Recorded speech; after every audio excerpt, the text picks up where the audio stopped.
నమస్కారం అండి. నా పేరు డాక్టర్ సువర్చల, జీవా ఫర్టిలిటీ సెంటర్స్లో సైంటిఫిక్ డైరెక్టర్ని. అసలు ఐవీఎఫ్ ఎప్పుడు చేయించుకోవాలి?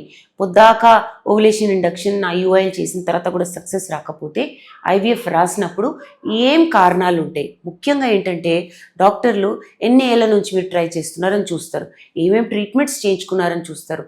ఓవులేషన్ ఇండక్షన్ ఐయుఐఎల్ చాలా అయినాయి అనుకోండి, లేదా డైరెక్ట్గా ట్యూబ్స్ బ్లాక్ ఉన్నాయి, ఆ ట్యూబ్స్ ఓపెన్ చేయలేకపోతున్నారు వాటి వల్ల, లేదా మీ అండాశయాల్లో అండాలే తక్కువ ఉన్నాయి అనుకోండి, అలాంటప్పుడు వయసు చాలా ఎక్కువ ఉంది అనుకోండి మీది, అంటే అమ్మాయి వయసు చాలా ఎక్కువ ఉన్నప్పుడు ఐవీఎఫ్ చెప్తారు. కణాలు అసలు బాగాలేవు అనుకోండి, హస్బెండ్ కణాలు, పార్ట్నర్ కణాలు బాగాలేవు అనుకోండి, క్వాలిటీ కౌంట్, మొటిలిటీ, మార్ఫాలజీ, లేదా బొత్తిగా లేవనుకోండి కణాలు, అలాంటప్పుడు టెస్టిస్ నుంచి కణాలని తీసి ఐవీఎఫ్ అనే ప్రొసీజర్ చేయొచ్చు. ఇది కాకుండా డోనర్ స్పర్మ్ కూడా వాడచ్చు. అఫ్ కోర్స్ ఇవన్నీ అంగీకారంతో అవుతాయి. సో ఐవీఎఫ్ చేయించుకోవడానికి చాలా కారణాలు ఉంటాయి.